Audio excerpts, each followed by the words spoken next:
I'm too legit to quit. Keep bouncing, girl, keep bouncing. Keep bouncing, girl, keep bouncing. Keep bouncing, girl, keep bouncing. Keep bouncing, keep bouncing. Jump, jump, jump, jump, jump, jump. The Mac Daddy make it hard. Jump, jump, jump, jump, jump, jump. The Mac Daddy make it hard. 88 funny, 88 funny. 88 funny, 88 funny. 88 funny, 88 funny. I make a bounce on you.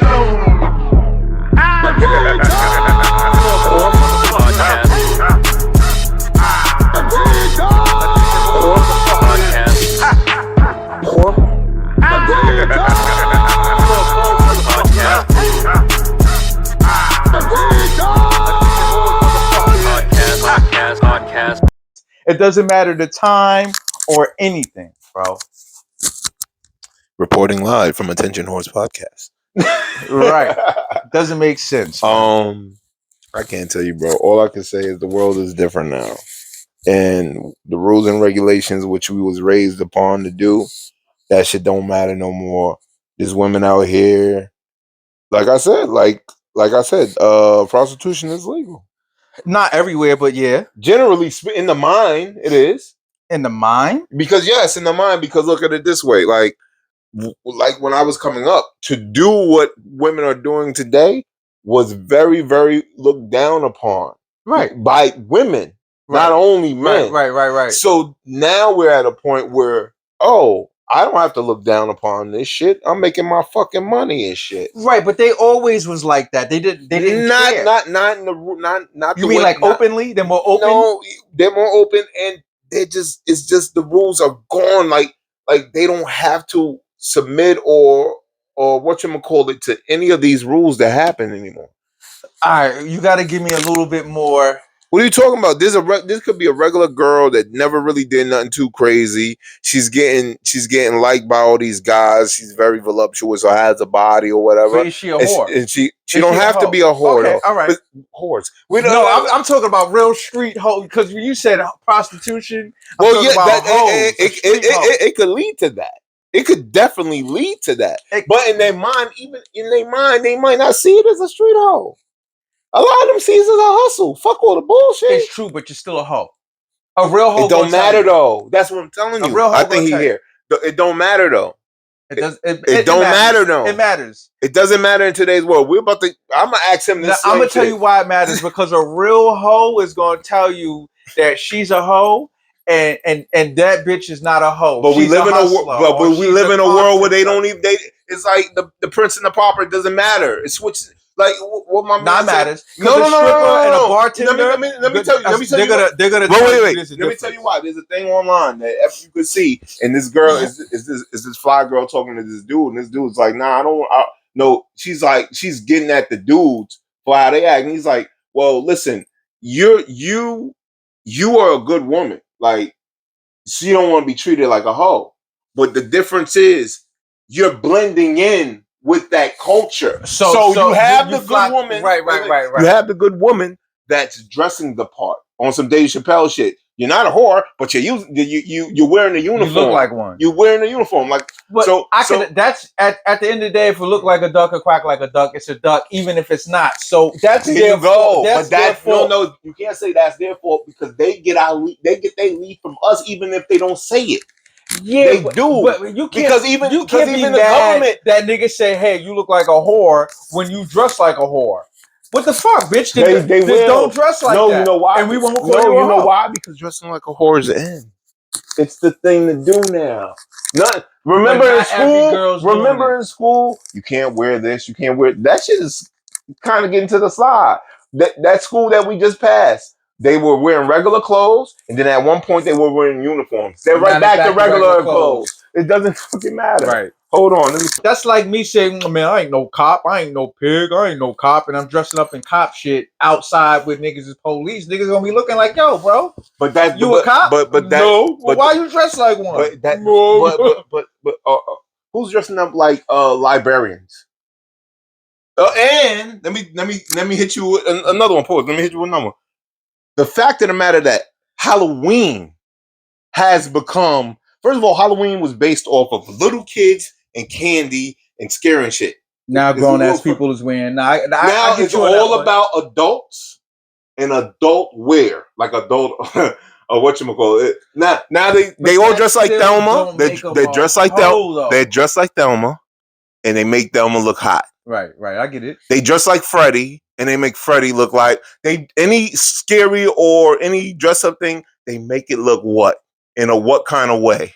A seductive way. If it's seductive, right, because it's a female. No, okay, but then there's certain. First of all, I live in an age where my niece says I don't like being called a female. So we're in a whole different range where these younger kids, these Gen Zs don't want to be. You know what I heard? I heard a female is really referred to a animal. Like a female is like a cat or a dog. Like that's a female. Like I guess if they're going to be referred to as a woman. If that's the case, didn't say that. If that's two things. If that's the case, first of all, man is in the womb, man. Right. That's number one. Number two, if you're going to dissect the fact that only animals or felines or some shit are male and female, then let's take it back all the way to what it is. Right. I'm just hearing for what I never could say what's right or wrong. I just go out for what I hear, and I guess majority rules and what makes sense. I don't know. Like I guess times are changing. She don't want to be referred to as a female. Then what do you want to be referred to as? A lady? They don't even act like ladies. Sorry, some of y'all don't. True, bro. Some of them don't. But all right, let's get back to the prostitution being decriminalized, right? What? Oh, you mean decriminalized? Yeah, and it's legalized. So it's like weed now. Think about it. Right, decriminalized. Yeah, okay. Because weed was decriminalized first before it got legal. Because we had morals and we had steps. We had certain ways we had to do things. We had OGs and grandmas and aunties and shit telling us, "Don't do that, don't do that." I was raised to be a gentleman. That's why I'm so fucked up now. Like generally. Why? Because you felt like you double backed on the way you was raised? No, not saying I'm not a gentleman. Like I'm a gentleman at heart. Like I hold the door. Like it's just shit regular that you shit. just regular. But the mind state of the nice guy, always in this day, especially more in this day and age, you could have got away with more back in the past being a nice guy, I think. Got away with it? Like you could have got like the nice guys probably got more of what they wanted back in the day. Now nice guys finish last. Always, but regardless of but see, this is the thing. The thing about the guys and the red pill and all that shit going on now is you get what you get, angry nerds that are angry at the girls and women. So it's like man this, man that, and all that. It's all everybody's fucked up in this world, bro. It's true, but you know why? Because we're all at a point to where we've been through certain things that alter our decisions, our feelings, and the way our outlooks on relationships, people, females. Like we've been through some shit. So I'm a nice guy. You're a nice guy. But at this point in time, on how you act. At this point in time, fuck the bitches. Straight up, bro. And it's not my fault. It's not my fault. Like, you know what I'm saying? I can honestly say, through my immaturity as a guy, right? I might have did stupid shit. I might have hurt people's feelings. Nothing intentional, nothing super duper. But at least I feel like I can say that females done more shit to me that I didn't like than I've done to them. Okay, yeah.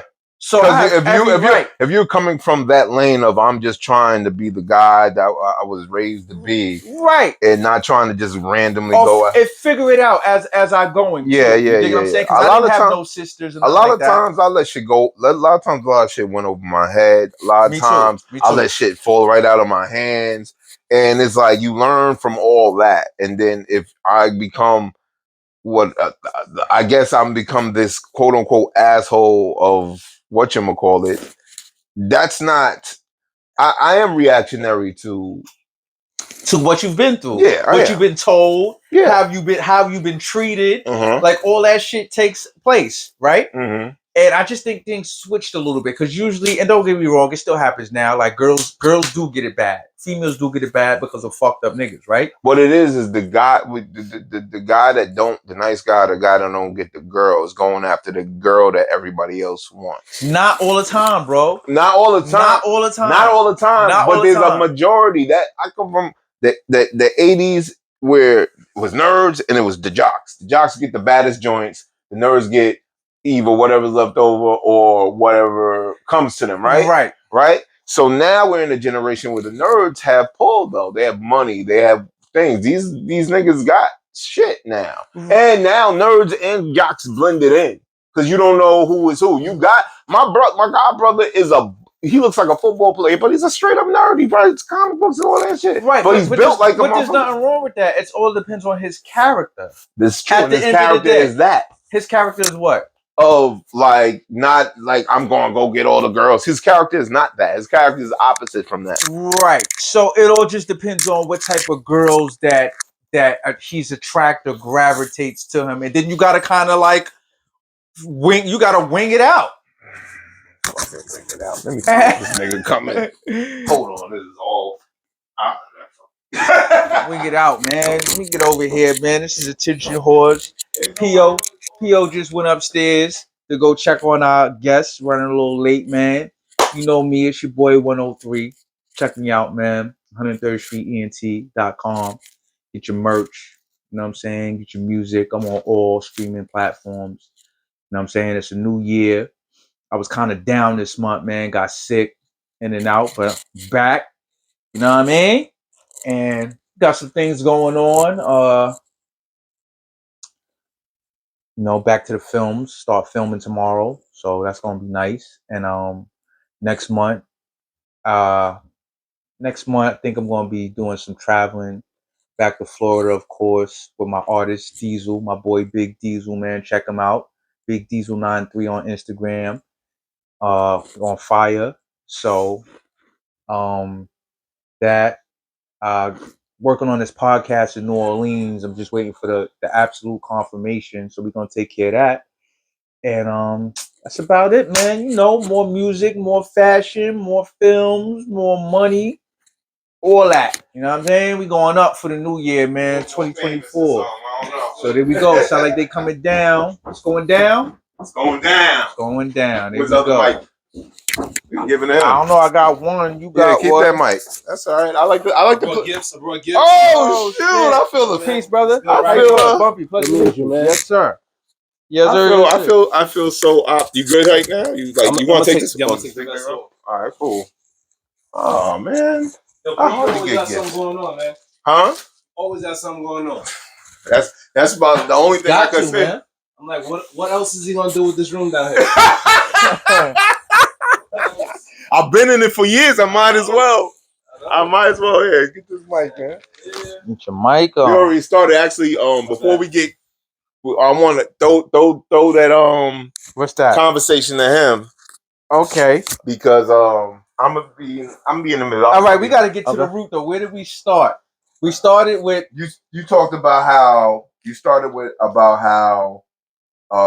some individual that's married. yeah. I see them engaging more after they got married than before they got married. And I don't understand that shit. You mean like the two of them? No. Like the female, I see her engaging more on social media. Uh-huh. Outside of the marriage. After she got married, but before you got married, it seemed like you were married. You wasn't doing too much engaging. I just don't understand the backwards. He said he's saying I that just don't understand it. He's saying the way, and I'm saying it's also due to the time and the era we're in that a majority of females are.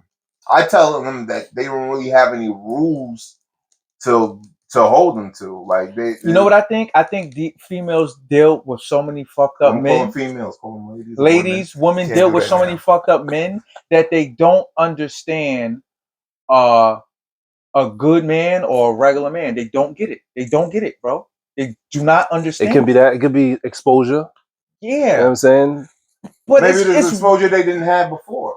I mean, it's kind of hard now because like at this day and time, you got exposure all over the world, all in your face now. So even if you haven't dealt with it personally, I feel like I can still watch TV and look and say, oh, I can tell that's a good female. She carries herself right. She seems like she got her head on her shoulders. Mm-hmm. Like, okay, maybe I need to find a girl like that. Okay. So it's all type of things we can borrow and take from anymore, even if like you know what I'm saying? Like it's a different time now. And I went to the whole other end where I was just like, we live in a world now where literally like prostitution is legal. Like you could go online, you could Pretty see much. whatever, Bro. And the women that are doing this is not necessary. He said they had to be like street hoes, but I was like, not necessarily. Nah. They could just be flexing what they never flexed before. No, you know what they're doing? They're selling content. This is the new thing now, bro. They're selling content. They're hitting me up. Are you buying content? Well, prostitution is the oldest job. Well, then So don't text me or don't like my. I'm like, what? But are you saying that even married women are selling content too? Now that they are, but I don't know when. I'm not trying to figure out what you're saying. That I'm not. You know what? I'm absolutely sure they are too. Okay. But his point was why is a person that wasn't so out there when she wasn't married now is married and seems to be more out there. Yeah, I don't understand that. I mean, that could be layered. That could be layered. Like now, if she's married, maybe she's not fulfilled in a marriage. She may not be getting all of the attention at home. Like it's layered, man. It's too deep. You can't just be like face value. You doing this and you're wrong. Right, you're right. A story under story. But still, though, even if before you were married or you were in a situation, you should still be the person who you are. Period, true, right? True. So I just find it backwards. It's just all backwards, and I don't understand it at all. Yeah, that's my first time ever hearing it. See what I'm saying? That's my first time ever hearing that. This is your fault. My fault? Why is my fault? Because if you was here earlier, we wouldn't even start like this. Attention, podcast, what's going on? Why not, man? AWP in the house. In the house. You know what I mean? Episode 489. Bang, bang. Bumpy, what's going on, brother? Not much, man. Happy to be here. Feeling good. Feeling great. You know what I'm saying? Okay. Got a guest here. I feel like I already knew you already, bro. I mean, it's like fam anyway. Yeah, you know what I'm saying? I have the elitist, the monumental. Yes. Come on, man. You making up words now. This man here helped me lay my father to fucking rest. I don't know how much a flex that is. God bless. That's real right there. You know what I mean? My brother Raheem. Listen, the sneaker preacher himself. Right. What's going on, brother? I'm cool, man. I'm glad to be here. How you been? Like, I don't play. Listen, I know you don't play. I don't play. So when I said today, like, I've been waiting for this to happen, I've been waiting for this to happen, yo. He did. He came with gifts, too. I had to bless you with gifts, you know what I mean? That's love. Also, he's been one of the Attention Always fans from probably day one, from around that time.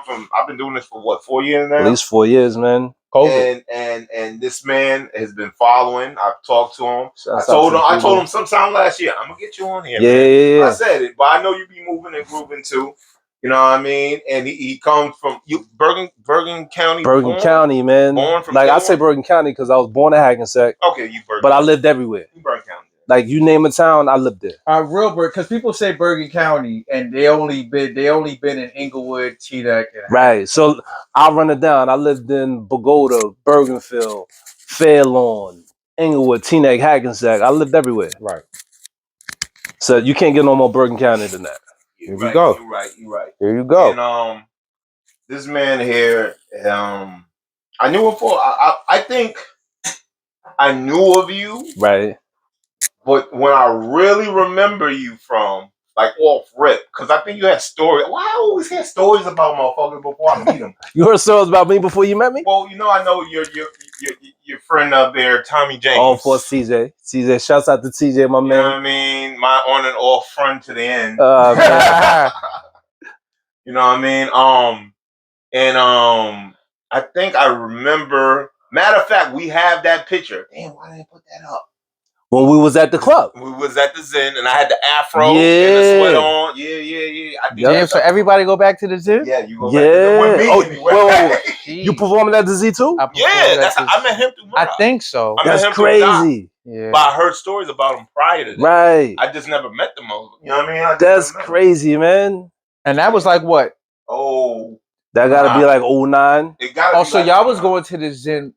Because now you right, bro. Yeah, because the collective, Lamar and them, they were doing, like they were going there with their band. Right. And just going up and rocking. And then Tommy got connected and all the kind of Right. rappers came. Because my son wasn't born yet, so it was like 08, 09. Yeah. Damn, you right. Yep. That's Because crazy. T put me on to it. Like, he was like, come through. That's how I ever knew about it. I didn't know about it. Yeah. Because there was no clubs in Teaneck.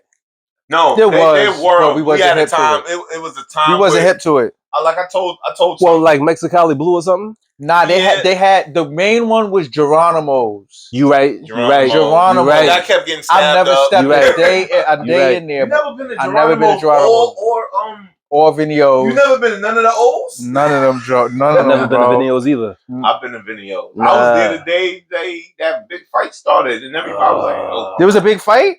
That's why it kind of got shut down, because it was a big fight at Vinio's. What, like Inglewood or some shit? I don't remember, and I don't know specifically who was involved. Right. But you know it was going down. Listen, motherfuckers was fighting, going back in the fight, throwing chairs. Damn. I don't think no one got stabbed. I think I'm getting that mixed up with Geronimo. I missed all. Geronimo's definitely got stabbed, shot. crazy. There's all type of shit going But on. that's back when Patterson kept coming back, and it was beef. It was a whole bunch of quote unquote street politics. It's always something, man. You know what I mean? It's always something. But yeah, man. You for a long time, about 10 plus years, man. Yeah.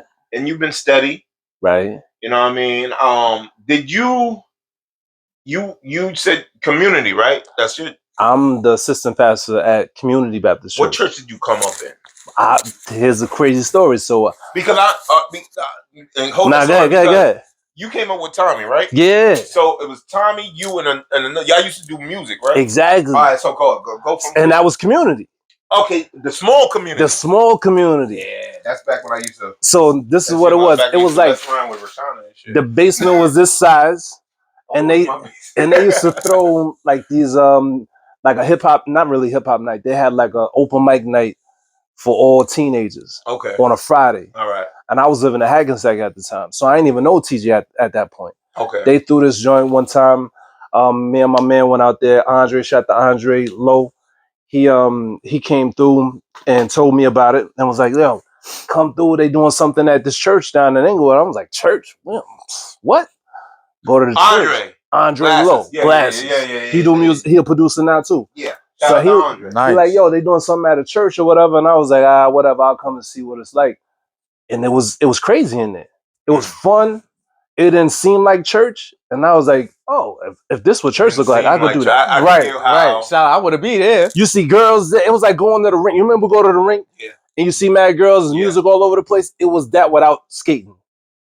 But was it a church party? Because a lot of churches used to throw parties. Exactly. Yeah, they had an open mic night. So if you had a talent, you could rap, wow. you could sing. The mic was open. You just had to keep it clean. Though. Obviously, you can't curse. Right. But it was so chill in there that you felt like, oh, I'm cool. Right. So I went in there like, TJ started rapping, and I was like, this dude is spitting crazy. I was so scared to rap that night because I was like, yo, I never heard nobody rap like that.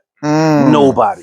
Nobody around it. And he introduced me to Lady Luck because they went to Teaneck High. Chanel only calls me Anthony. I'm calling there Chanel you go. Chanel. Then that's what that's just how it is. But yeah. But she came later though. She came later, but she came when I was a sophomore. She came. When I was a junior. She came.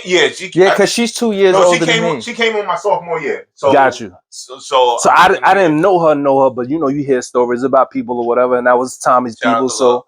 So I got to meet her later on, but he was putting me on the people in that area because again, I'm in Hackensack at that point, so I don't know everybody in Inglewood at all. But because he's spitting, he lived in Teaneck, so we know some people because my grandmother lived in Teaneck, so I was always in Teaneck, and so. He was like, yo, we doing this rap joint. And I was like, yo, I just came straight off the block. Like literally. What you mean off the block? All right, so Hackensack for me was big because it was a time where it was like that crossroad. All of us got this crossroad. Okay, like life can go either way. Either let's hear that because I don't normally hear that. Let me hear that either I'm gonna be in the street or I gotta change. I gotta get out. Was Hackensack the first city before Inglewood? Was this a city before Inglewood? What you mean? Hell yeah, Hackensack is the capital of. Wasn't it considered a city, right? Hackensack is the county seat. Okay, right. Both of them are cities, but you get more of the like political stuff that happens in Hackensack. Gotcha. So for me, I ain't know none of that kind of stuff. I just knew that we needed to eat. We was poor. I'm in Hackensack, so I'm running the streets with my cousins. It's always the You know what I'm cousin and saying? the friends. There's always an older cousin, and they like, listen, this is what we doing now. And I was like, what we doing? Were you tall back then too? Always been tall. You stick out like a mother. And I had a big afro, so my hair was always long. Oh my God. So while everybody else was on some Nas type joint, I was on some Bone Thug type shit. Oh, you was looking like. Oh man. So my hair was long. I'm wearing Dickie suits. Oh, you not even. I'm not here. He was on his Cali West Coast shit. So are you watching like?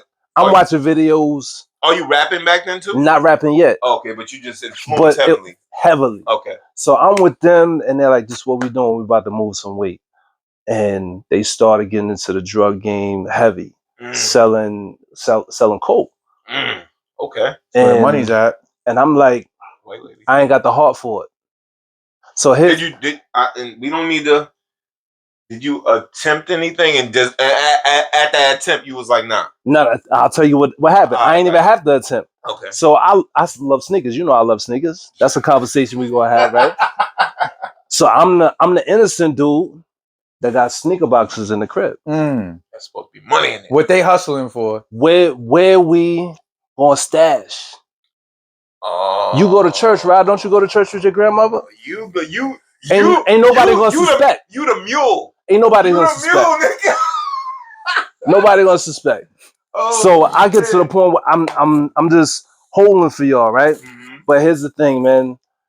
I'm out there with my cousin in the park. We in the 2nd Street Park, and he's serving. And I'm like, okay, I'm with him, whatever. This lady come up, and she like, she get her piece or whatever. She walk off. It's like October. She drop it, and there's leaves all over the ground. And now this lady is like digging through the leaves, looking. She can't find a piece. She come back to my cousin like, oh, you gotta give me some more. I just dropped it. Yeah. Oh, you seeing this? I'm just watching. I ain't saying nothing. I'm not serving, not holding, nothing. She's scraping. This lady leave, come back with her daughter. How old is the daughter? The daughter's young, like maybe 10 years old. Okay. She said, I ain't got no more money. Trading the daughter? But you could take my daughter, do whatever you want with her. Wow. This is your introduction? Listen, that point right there, like, I don't gas nothing. That right there, I was like, y'all gotta have this. I ain't got a heart for this. Yeah, that's a lot of heart. And what time period was this? Like early 90s? This is mid 90s. 95.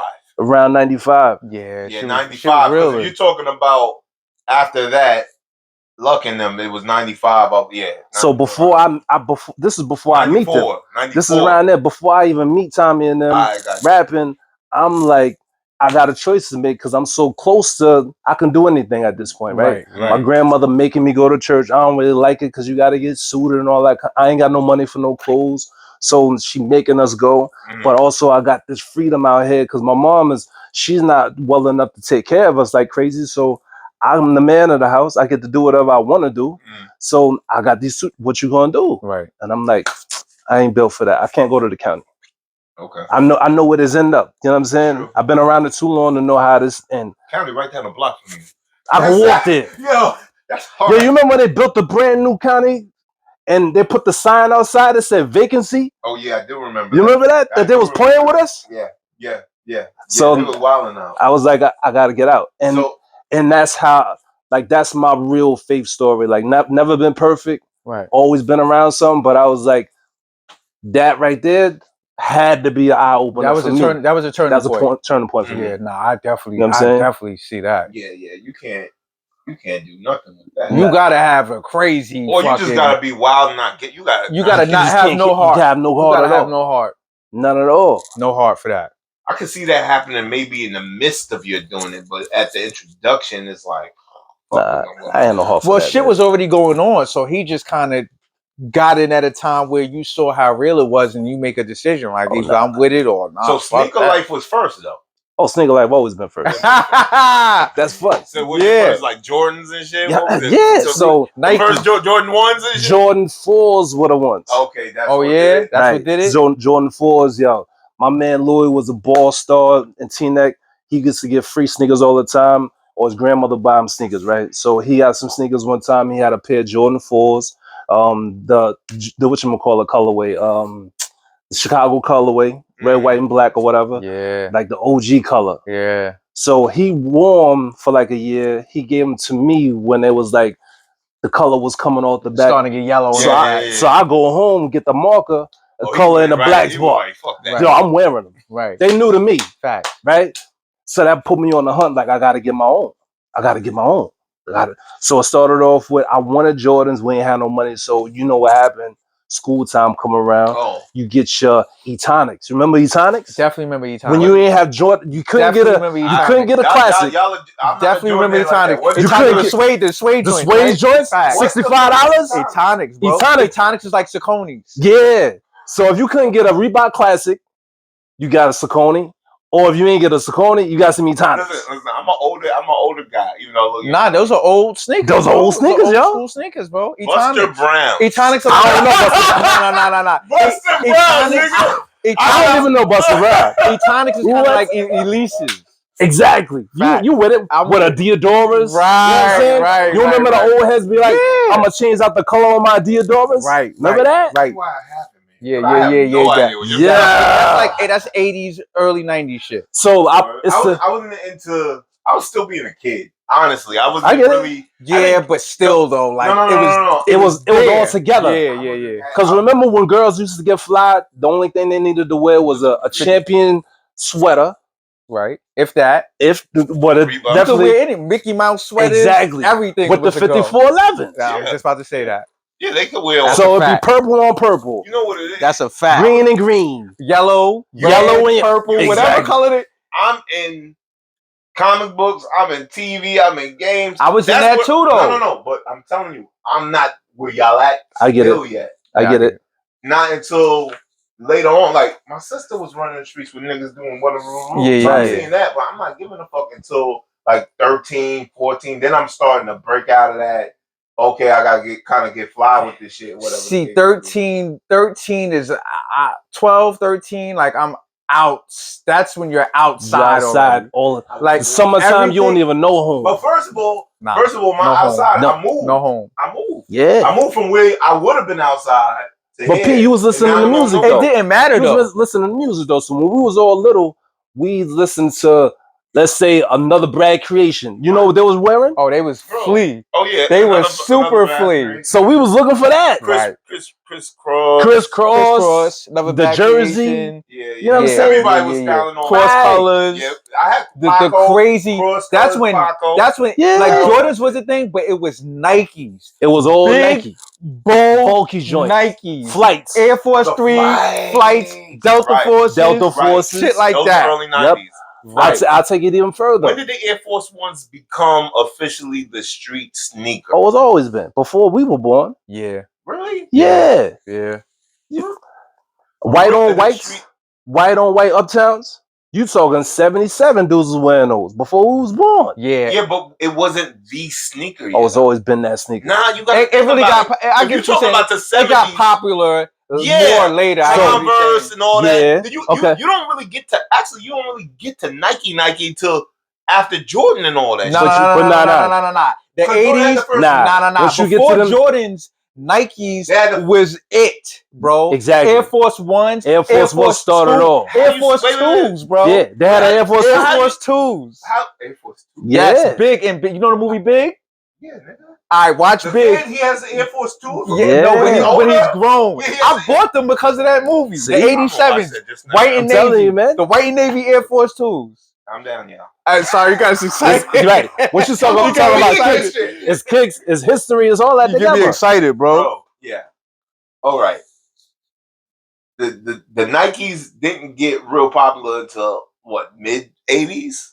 I can't even say that. Arthur Ashe had his own pair of Nikes. Yeah. And he died, 84 when I was born. It depends on what kind of kicks you talking. It was a lot of tennis sneakers and shit like that first. Right. So if you're talking specifically, that's why they say the Air Force Ones look like a nurse sneaker. But if you're talking about that specifically, you got to talk about the history of just Air Force One. Right. So Air Force One, white on whites, was already dope around the way, but they ain't really start popping off heavy until Baltimore started getting their own colorway.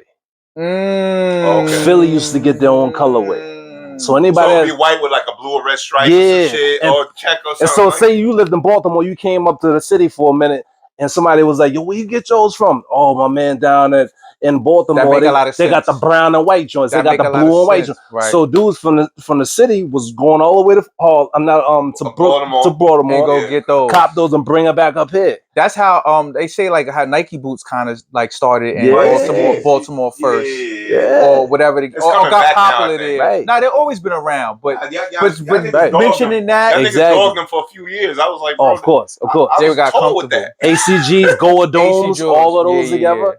Yeah. But you know what though? I thought about it before Air Force Ones. If I'm not mistaken, correct me if I'm wrong. It was Dunks. Dunks were popular first. Yeah, so I know Forces wasn't the So first. the Jordan 1 derived from the dunk. Absolutely. Because the dunk was a college school. the model So if you went to joint- Syracuse, you had the those orange colors, and though. white They gave joint. the colors, Yeah.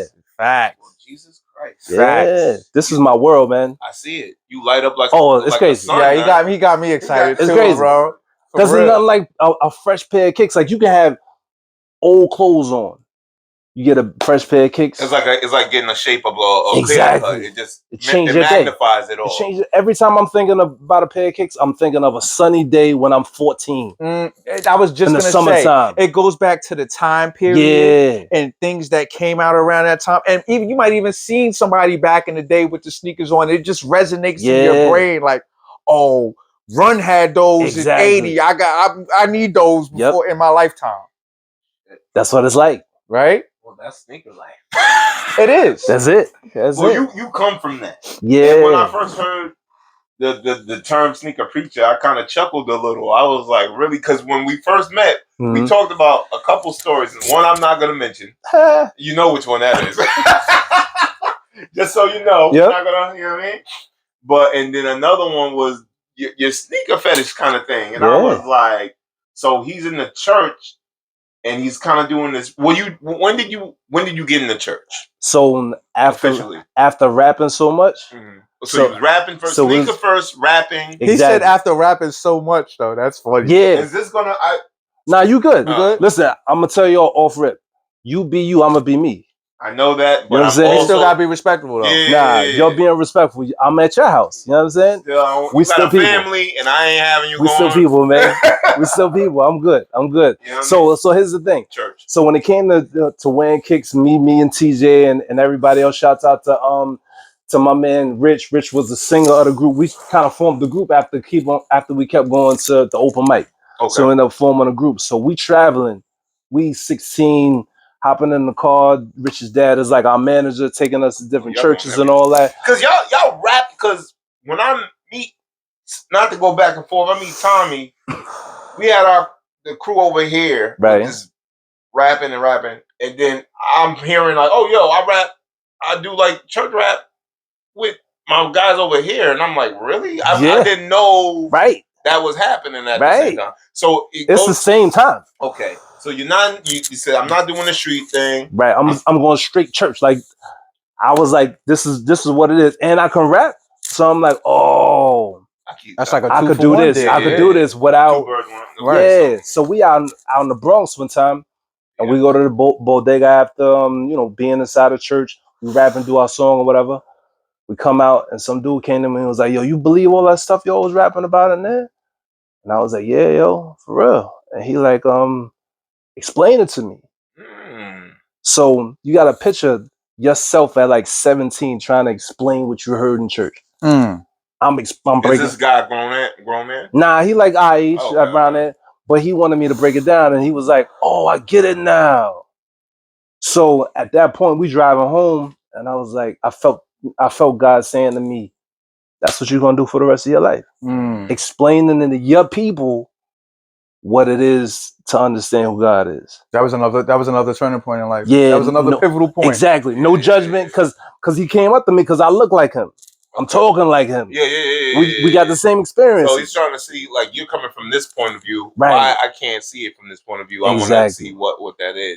And it's not an older person, an adult, a grandmother saying, "Come on, baby, come to the church and do that." It's different when you see somebody when just like a street kid ain't gonna listen to us if we ain't did nothing in the street. Right. And if you ain't even have to do all of it. You just had to be close enough to know. Or that have at least a name. Well, now I gotta know. Now he was open minded to be the same age and ask that though, because I would think an older person would ask the test to see if you know what you're talking about, or can you explain it. But for somebody the same age, I think he really wanted to know. He must have been looking for something. He wanted to know. That's it. So I had a real conversation with him, and that for me was like, all right, this is what I'm gonna be doing. It wasn't later until. So what did you start as in the church? So I don't. After we rapping and all that, I want to say I preached my first sermon when I was 19. Damn. Wow. So obviously I don't know a lot, but you got to think for at that point 5 years I already paying bills at home. I'm the man of the house, and not like I was like Debo on my mom, but it was just like she's not well enough, so I want to make sure that I'm carrying the weight.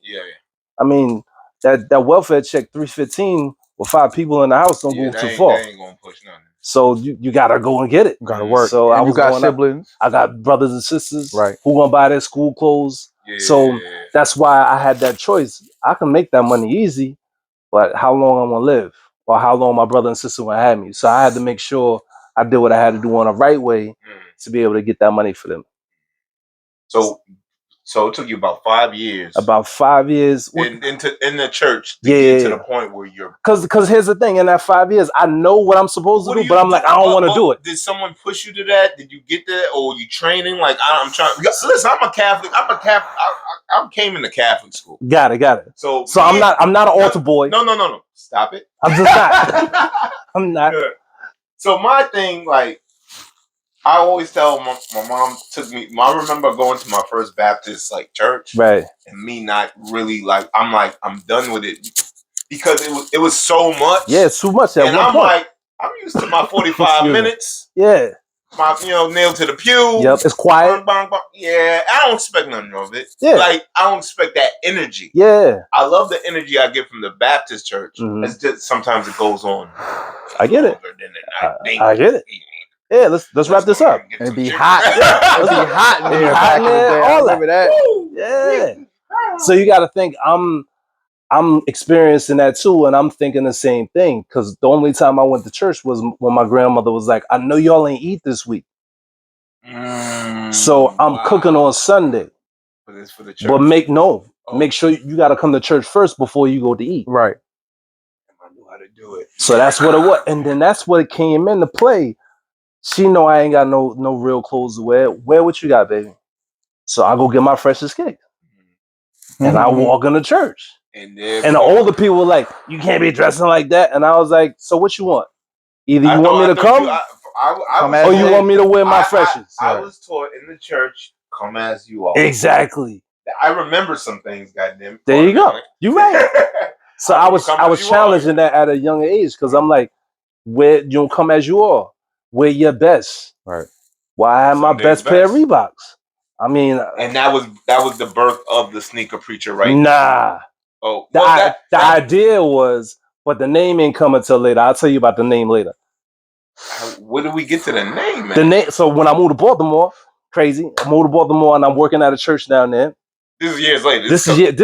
I moved to Baltimore 2011. So what you going by exactly, Raheem? I'm just going by Raheem. Okay. My rap name was Raheem. Okay, so you just going by that. Or Young Rev, because a lot of people used to call me Young Rev. Okay. Because I go to school, I start preaching at 19. I become a youth pastor at 23. Okay. You know what I'm saying? Yeah. So when we was riding around in Patterson, listening to your mixtape, you was giving me beats.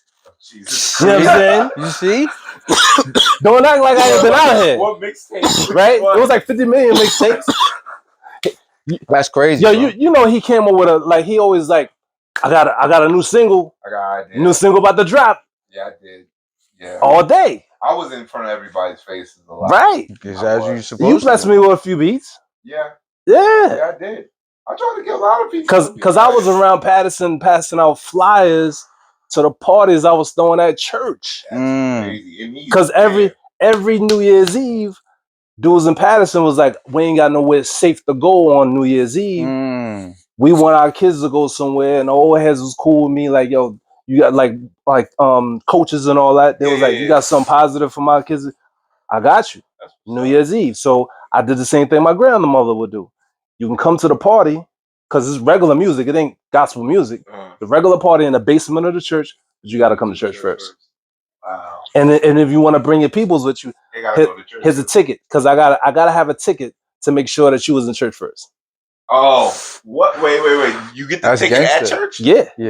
To show that you was there. You ain't gotta pay nothing. It's a free party. But I need to know that you was at church. You got a ticket sub. Right. Oh, okay, y'all was here. Right. If you ain't go to church, you ain't get that ticket.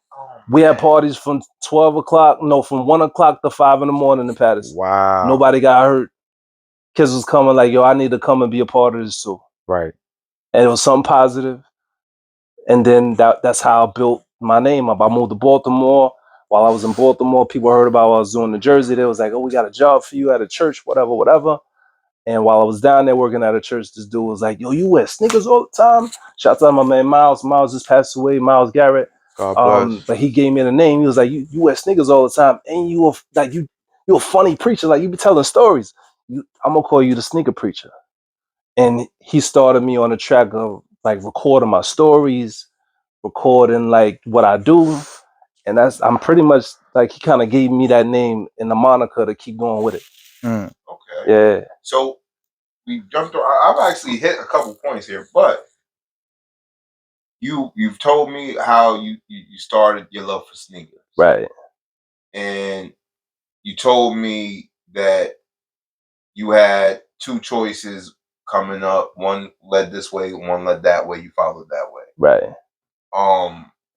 But you didn't really get into. You kind of did, but you really didn't get to, I guess, how you got into hip hop exactly, other than the fact that you was influenced by them. Okay. Like, what was it? What was like your first rhyme? And how do you look at it now? Because I put Kanye's music up there as an example because he's one of the first people. Well, not one of the first people, but he's one of the, I guess, most popular person to really bring the church into hip hop where it's not looked down in a certain manner. Got it. And there's other you right. rappers that do that too. Yeah. But I guess because he's the most popular, take all the other crazy antics out of it. Exactly. You know what I mean? How do you see that in music now? Because I love it. Like, I actually think it's one of the smartest things to do. He started with, Jesus Walks. Yep. But that was just a snippet of, like, the church album he does. I bump a few songs from there. Yeah. Blue one. Joyce was hard on there, right? Yeah. Hard Like, Joyce on it. So my thing surprised is, you, right? my thing is no, but Excuse me. and when I see you and hear you talking, you come from a very grounded spot, Right? a very grounded place where it's not like I'm not trying to preach to you. Nah. I'm trying to talk with you. It might come out in a preaching manner, right? But I'm trying to talk to you about where you're at, and I know where you've been, or I have some similarities to that, so I could kind of conversate with you and get you into a different place to see more. Right. You know what I mean? You're not going down. You're not talking down to and that never been my approach, because people did that to me, and that's why I was trying to explain. Like, when I was going to church at a younger age, and the older people looking at me the way I was dressed, I was like, so how am I going to, I'm not bringing my friends, because you're going to do the same thing that you do. Got a joint right there, bro. And so, I know, but you good. Got the brown on it.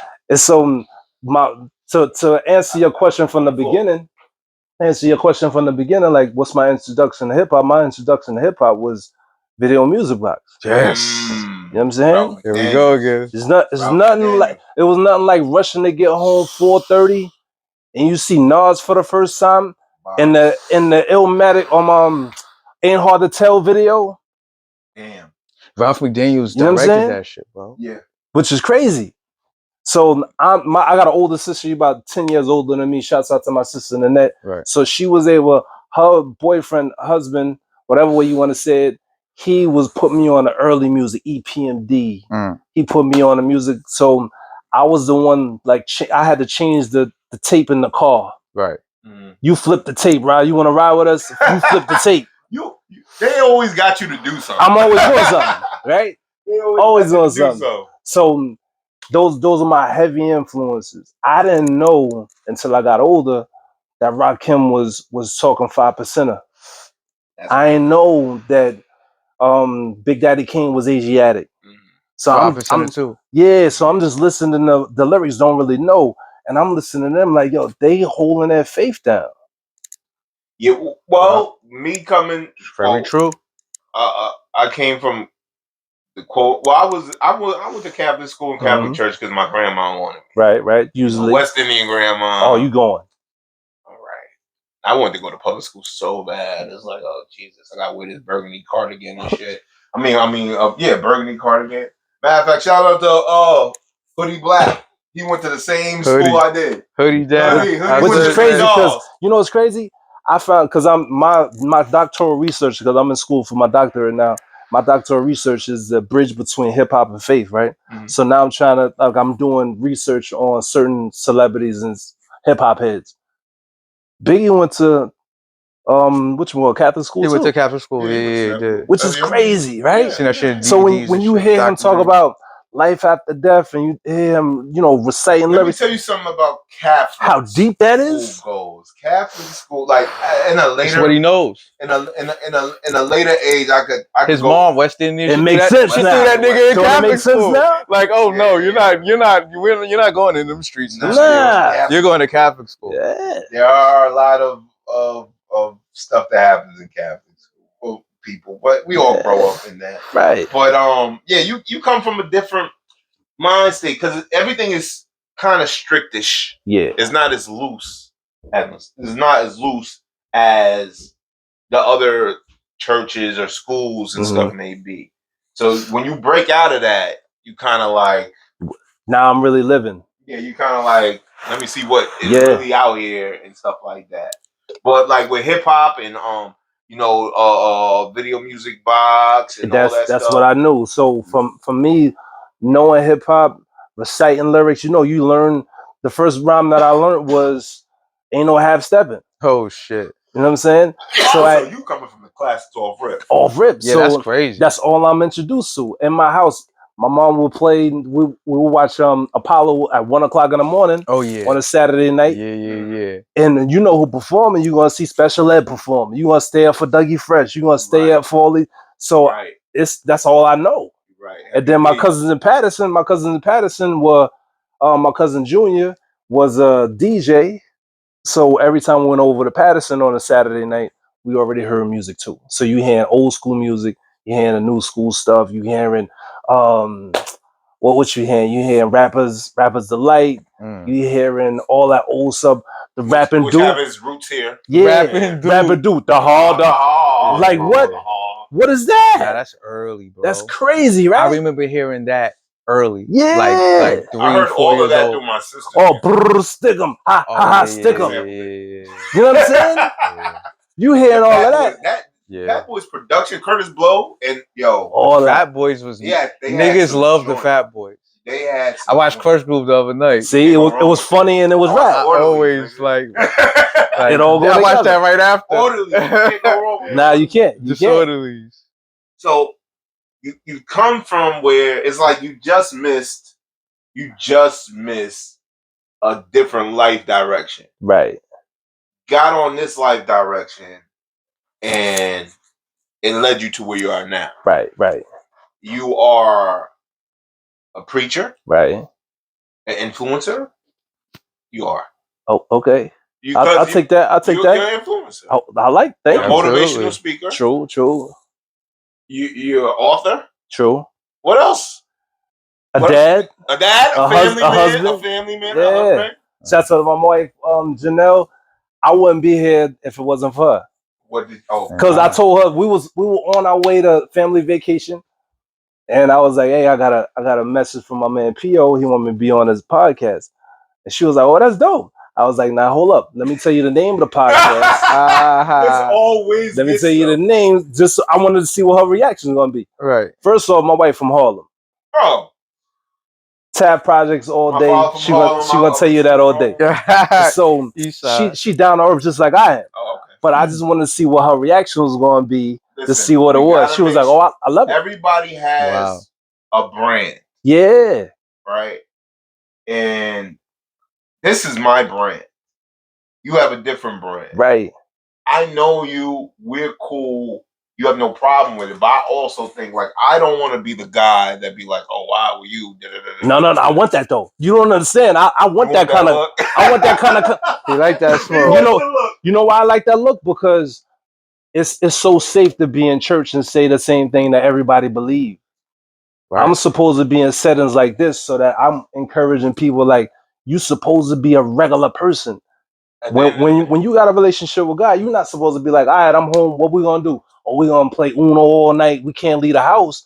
It should be like, now let me tell my story to people wherever they are in life. They're gonna catch it at some point. Right. But it's not for me to be like, yo, P.O., you gotta go to church tomorrow. It's up to me to be able to say, let me live life in front of you.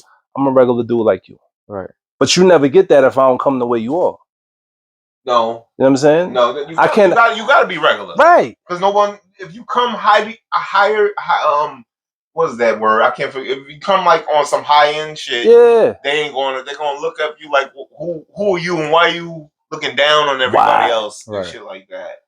Oh shit, there's so much else to talk about. I don't know. You have a book called, is it one or two? How many? I got one book. It's called Jackson's First Pair. Okay. So that allows me to go into schools. I go to Benjamin Franklin Middle School in Teaneck. Shouts out to them. That was my first. That was my first Teaneck. I go to TJ. I do. I wasn't doing TJ. You went to TJ? Yes, sir. I went to TJ. I went to TJ. My man. We had to see each other at the railroad. I know. That's what it was. That's what it was. And you know what? The rivalry's still live. What? I go to speak at BF. They're like, "Where was you at yesterday?" I'm like, I was at TJ. Oh, you went to TJ? Kids still on it. But they ain't on it the way we was on it. We were on it. But they on it. That's crazy. We wasn't on it like that. No, I never fight nobody from it. Listen. We didn't even really see them niggas. Word? No, motherfuckers And when I was in TJ, bro, we didn't, unless I went to the park and I seen like older niggas from BF and they were on some bullshit, but I didn't know them. No, got it. I didn't know them. I got it. If there was beef at that time, we was on so much on our own shit. Yeah, y'all never went over. We never seen them niggas. I get it. Whoever had beef with that whole situation, we're meeting up at the railroad tracks. Yep. Where it's kind of closer. It's closer niggas that play sports and shit like that knew each other. Pretty much. Things got pulled out. I believe it, but I've never been to like a party, not a party, but I never been to the park where they pulled something out. It was always fight with hands. I never knew that. Right. If it wasn't pulled out, it was there. It was there. I know that much. That's crazy. I was there. Like, whoa, y'all. And I'm coming from the Bronx, like, bro, it's other school. But then also, I go to the Bronx. You're fighting with the other apartment building. That's all it is. It's just a different mentality. Yeah, plus all our city niggas moved out here anyway, so niggas still be on the same bullshit. The same time, man. They be on the same time. Yep. So the book allows me to go in there, and I speak to students all the time. I run a mentoring program with some of the 6th graders, 7th graders. So it's not just like I'm out here just like, oh, I love sneakers. It starts with the conversation. And at school, I can't talk about God anyway. That's a good way to get the youth, get the message love in there. Sneakers, and you still doing the preaching thing. I'm a regular person. Tells them like, oh, I don't have to be this uptight kind of guy to do this, right? You know what I mean? Because I'll come into the school and they be like, "What do you do?" I'm a preacher. No, you're not. Yeah, you're not. Because I'm not going there with. I'm dressed like this, right? You know, I put Rizza Islam down there because.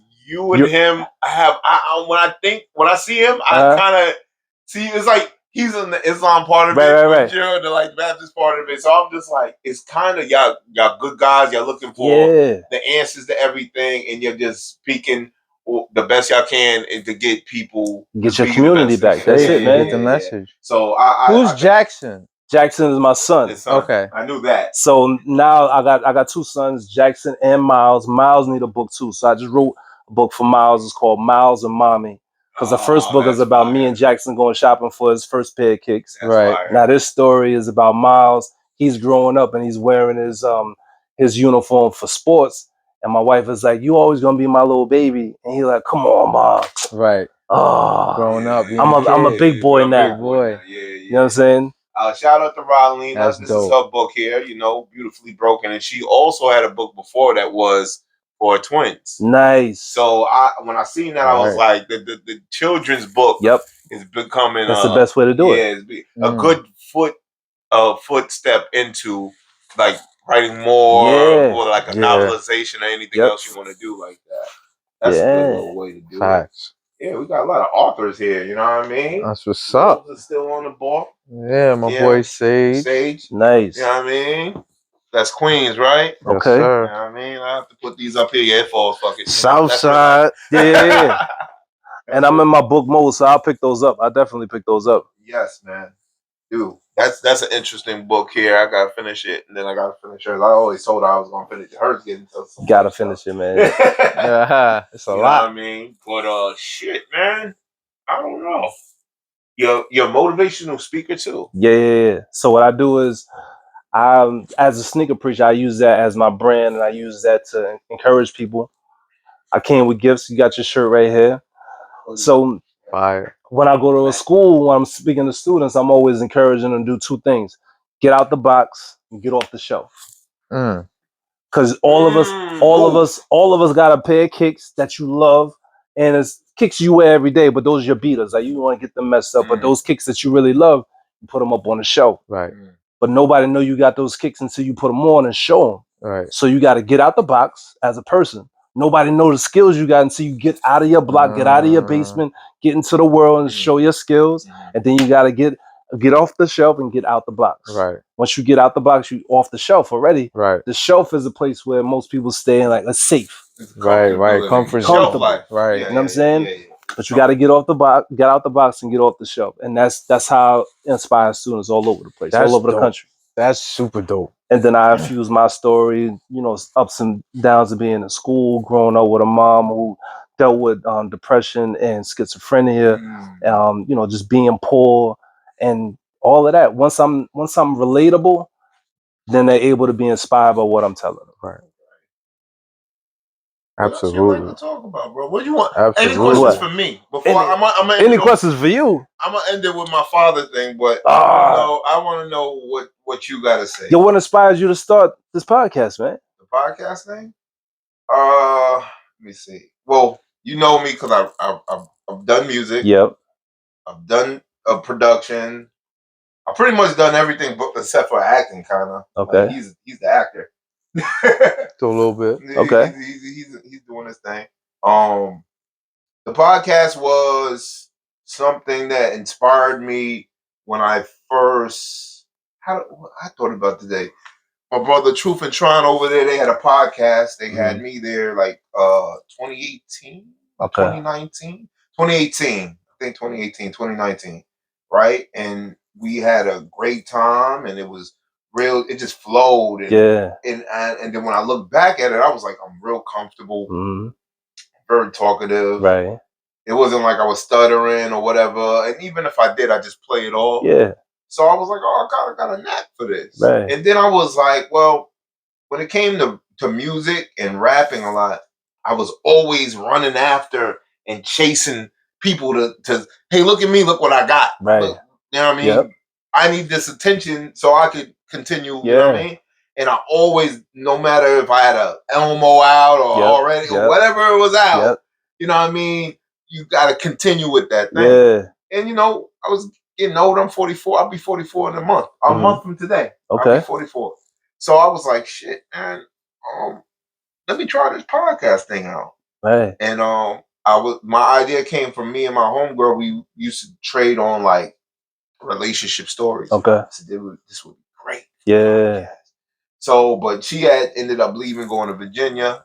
I was going to start it with my boy John that I just had on the last app. And he was just like, yo, man, just do it. Right. And I was like, all right, fuck it. And it wasn't like we said before, it wasn't the way I wanted it to be. I wanted it to be cameras. I wanted to have more people. Yeah. I wanted it to be full production. Epic shit, right? Everybody you gotta wants to grow. be epic. You gotta grow. Yeah, we started with 2 seats and a table right here. Right. And that was it. And then we got the sofas in, and then Ralina came and added a piece to it. And then, you know, I didn't have really nothing to offer them at the time. So I'm like, do what y'all got to do, but y'all always got to place it. Got it. And he was my first guest, and he came back a couple times and was just like, yo, I fuck with what you're doing. Let's do it. Did you ever listen to Combat Jack? I've listened to Combat Jack a few times, but I know he's one of the first, especially in the urban area, to do the podcast. Of course, I'm a heavy Joe listener before the pod, like that got me into that. So I know he always gives respect to Combat Jack and Taxone and all them come from that little whatchamacallit. But I didn't listen to all his episodes, but I listened to it here and there. But Combat Jack was like a known individual in the hip hop space. Yeah, man. Wow. He was like a lawyer. And I'm only telling you from what I know from watching and listening to the podcast. Right. Like that was the first podcast that I ever got up on. Okay. So I'm watching, you know, hip hop legends come through. They talking about hip hop. Reggie Osei, shouts out to, you know, RIP. Dallas Penn, Premium Pete, all of them were on the show together. And they were sharing hip hop stories. But see, that's what it was. See, so it was really Combat. There'd be no Nori if it wasn't for Combat Jack. Because Nori was on the show. Yeah. And Nori, and he was like, "Yo, it's between Combat Jack and I don't know." Shouts out to Nori and all them too. Shout out to Nori on the run and Drink Champs. I can't drink no more. Too much. You done? You done? I gotta calm that down. It's between Combat Jack, and either Hot 97. What you mean? Because when he used to do the interviews, they used to tell him with all the stories you got, yo, you might as well. So between them two, you talking about Juanette? It might have been Juanette because that's Rosenberg. That's Rosenberg, and it's a cipher. Cipher Sound, yep. So all of them were starting at the same time. Yeah, these are the. I was already akin to certain podcasts because I listen. I come across Rogan here and there, but mainly like Patrice O'Neal and shit that was going on and stuff like that. Yo, Patrice O'Neal had a podcast? He has. He did the web series Junk Shit, and then he did his own, like, it's a visual podcast, but if you go online and you just put like Patrice O'Neal podcast, it's probably gonna go to the Black Phillip shit. Okay. You know the Black Phillip stuff, which I listen to all the time. But he has another one where it's him, his girlfriend, Devon, the other comedian girl that's still doing it. Her, it was this random white guy. It was this random short white guy. It was Dante Nero. It was all them, and they were like doing random skits. Okay. And it was supposed to be something, you know, he passed and all that shit. But he had stuff like that. So I was getting into it. But I think later on I got into it more because I was listening to Joe. Then Drink Champs. Drink Champs really heavy. I still listen to Drink Champs. Nori has a story from Drink Champs that I was like, oh, I could do this. Because Nori has a story where he says he went to go meet DMX in River Park Towers, RPT. Right. And he said he never, the first time he went there, this is how I knew how it was true. He said he went there, he said he had to dodge because niggas kept throwing shit out the window. I said, yep. Because when I was a kid, for no reason, they tried to just, 40, 30, 50 story building, they trying to drop blocks of ice on us as kids. Yep. It's wild out there. I know. Throwing shit out the window. So I'm like, oh, this is I know this. This I can talk about some crazy shit. Right. Story. Yeah, so that got me into the whole pod thing, and I'm just was that spark right there. Yeah. So that, and then my idea, and then Jonathan just saying, "Oh, let's do it," and then me continuing to constantly do it and try to get better and add more things. Like I tell everybody, listen, this is a phone. That's the lighting. That's my thing. Ain't nothing, but you got to start somewhere. Yeah. Ain't everything going to be a palace. But I think you started before the cameras and the phone. Because you always been a storyteller. I have a personality. You always been talking to people. You always put people together. Now people like, yo, I know P. You know P? Nah, I was just with P.O. the other day. It's always been that. I'm so scared. I'm like, working. Yo, I hope you don't know me from some bad I'm shit. working at the funeral home in Inglewood. I'm like, yo, I'm about to go see my man P.O. BJ. Yeah, BJ. He like you. BJ's like my little brother. He like, you know, P. I'm like, yeah. BJ will watch this. He analyzed everything. He's like, yo, I saw that. You need to get the mic. You need to do. I'm like, You need him though. That's the way he does think. his own pod. He do? Yeah. Oh, I gotta watch him. They got their own pod, and I be on them. Yo, BJ, when I'm gonna get the time to come to your joint? Yeah, you gotta holla at him. Let me come through. Holla at him. He was on there. Yeah. They have him on there because they just starting to really do guests like more and more and more. So yo, if you send me the invite, BJ, I'm coming through, man. Shit, man. So yeah, man, I just started because I was like, this is it. And I think out of all the things I've done, rap, dance, perform, freaking produce, well, maybe production, but other than probably production, this is the most eyes I've ever had on me. Really? Yes, I can tell. Does it come easy? So far, so good. Got it. So far. That's why I try not to put out any too much crazy, reckless stuff. Yeah. And I'm not into that. Nah. Everybody want clicks and stuff. You want to say something funny here and there, whatever the case may be. But I want my peace of mind, my peace, and just to be able to do what I want to do and share it with the world, and hopefully it helps them. You're right, because if you clickbaiting all the time, like you got to keep that up. Yeah, you're chasing it. Yeah. You got to keep it up. Yeah. Chasing but it. If you just a regular conversation, like Drink Champs and all the other ones that we talked about. Well, you clickbait to get the people to watch it too. Yeah, you do that sometimes. Right, the good parts, the funny parts. Let's be clear. But you know, but let's be clear. Shay Shay was going on way before Cat got on there. Now we got 50 million views. Right. So now people are like, so what you gonna do next? Right. Well, he has to try to keep up. Yeah. Or it's gonna, because if it goes downward, it's gonna fade off. It's going obviously. It's gonna go down because it's Cat Williams. But look at this with Cat Williams. Like, you feel me? Cat Williams been on mad other people's things, and it didn't pop like that. Nah. Why did it pop like that? You know why? Why? Really You tell me. Like you tell me because I'm trying to figure it out. No. Because he's gone on. He's ripped that lady on the radio show. He's ripped her in half and did all that stuff. And he's been saying stuff like this. The reason why the Cat Williams things worked this time is because he went there like a battle rapper. He's like, all these other individuals were here saying this, and that. I'm coming on the same platform to say, hell no, this is what it is. Whether it's right or wrong, or whatever. Yeah. So that's why I think it held. Right. And then also, it was, if you look at the demeanor, brown, little something to sip. Yep. Is not a lot of people, not a lot of microphones in the midst. It's just them going back just having a regular conversation. And he let Cat Williams go. Nah, that's what he said, bro. It's everything he said that made it. But he said similar stuff. Like I'm saying, he said stuff like this prior. But it was the vibe at that time, at that moment, that interview. It was on fire. It was lit, bro. It was. It really was. And you didn't know what he was going to say next. Exactly. So you started off like, oh, okay, you're going to say this. I heard you start off and you're like, I heard that before. Right. And then after a while, you're like, wait a minute. I never heard that before, though. That's what I'm saying. Listen, Cat will always say what he feels is the truth or what he thinks is the truth. Right. He will definitely over exaggerate it a little bit. We know he's sell it. Yeah, you got to sell it. I put him in a similar bracket. Your brother Gene.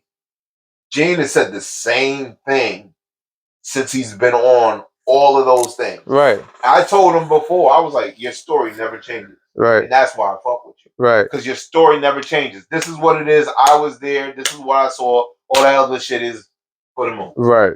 You know what I mean? So a lot of the shit that Cat said was real shit. Mm-hmm. The rest of that shit is for the moon. Probably. It's funny. He did a good job of selling it. Funny. It's for the moon. It's definitely for the moon. But it's entertainment at the end of the day. We have to entertain you guys. Right. You won't come back. Right. You got to do something. That's a you fact. Won't come back. Yeah. All right.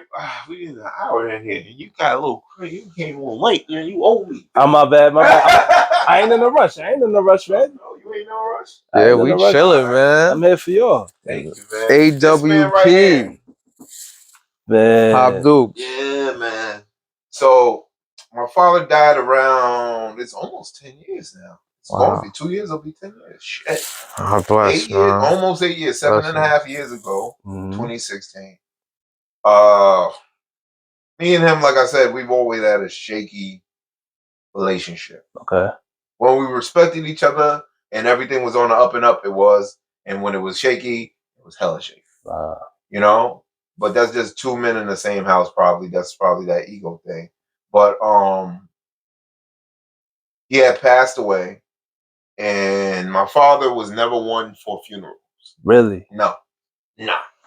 his idea of a funeral is I'm gonna be in the back chilling, and I'm gonna go out and smoke a couple times because I ain't going up there to see you how you look. I'd rather remember you how you were. Exactly. So I remember that I used to go up and see bodies all the time till a certain point, and then I was just like, I can't do this shit no more. Right.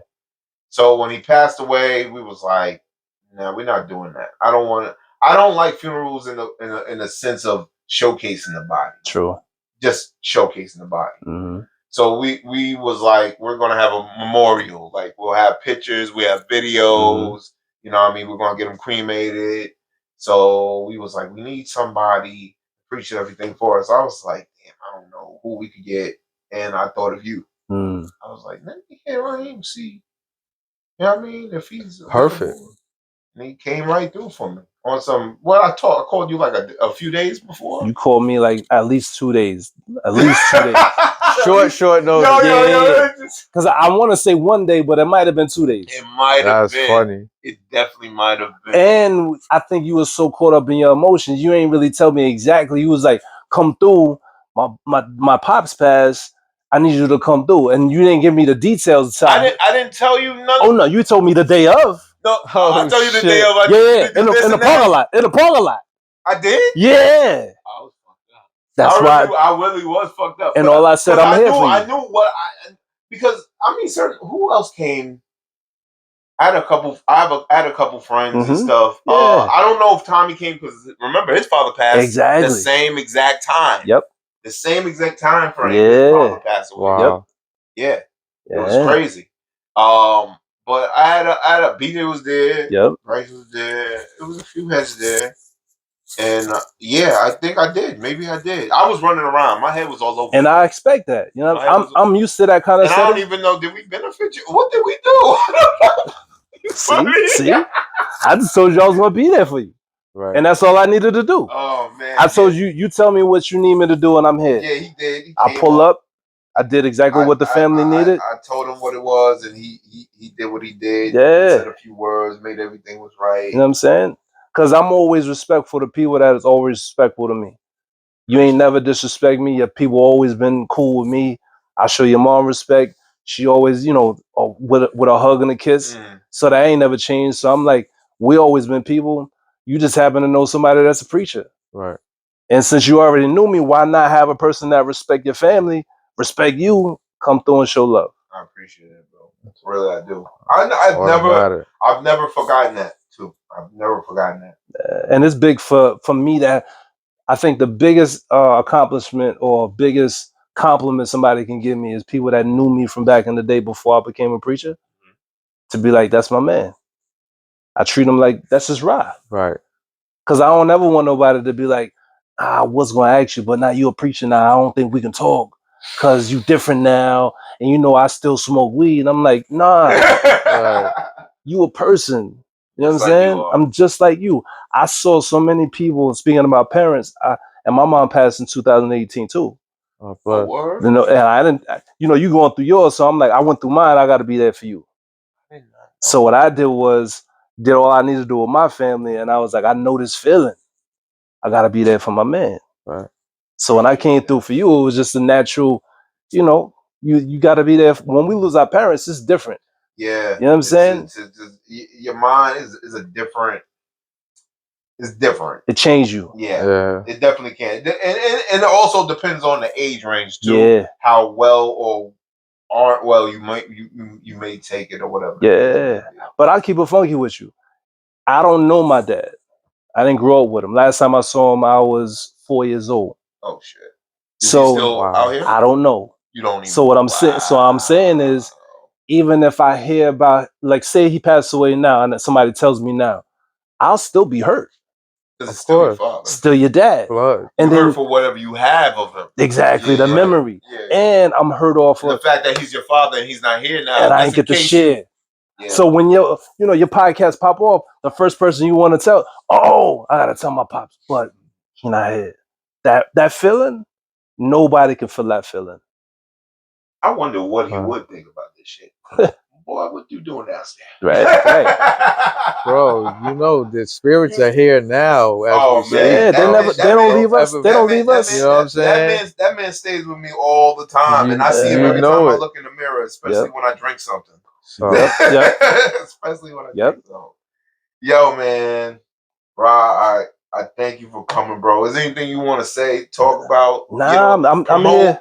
Oh, well, I'm promoting a new book. Promote that book. Let me make sure. Mom, it's actually Miles and Mommy. That's gonna drop sometime in the spring. So we're gonna do that. It's already written, so that'll be coming out soon. And that's about it, man. Nothing else that I'm really promoting at this point. What I'm gonna do more merch. We throwing this. I like this. Yeah. We're doing a Black Business Expo at the church that I work at, Community Baptist Church in Inglewood. That's in February. So we're showcasing all the Black vendors in the area from the city, from all over. So you're free to come through. It's a free event. Where do you get your Where do you get? Because we're like my merch. Like what you put on the merch. Because I'm about to get the AWP. I'm about to get the AWP logo set up. You should, man. Yeah. I went to Fiverr for that. Fiverr? Yeah, I paid a dude in like Taiwan to design that for me. 15 hours. That's a fact. And I own it. And I own it. Well, the shirt. Shouts out to my people. What's it called? Dogwood or Dog Fresh from Detroit. They put together the shirts for me. From the G. It's crazy. It's easy. Right. So from all of the speaking I was able to do, and I still do all over the country, I keep contact. So met these dudes out in Detroit. Are better than gold. Yeah, man. So anytime I touch down in the D, there's like family out there. Gotcha. Anytime I go I lived in California, so shouts out to the Bay Area. When I go out to Vallejo, I got people out there. When I go down to Richmond, I got people. North Carolina, I got people down there. Just to be able to say, look, they know how positive I am. They're like, how can I help out, Rob? And I ain't asking for nothing free. I paid these people. Real quick, I know how you're doing the book thing. So with your music thing, do you blend it in with your Well, how are you putting your music out more now?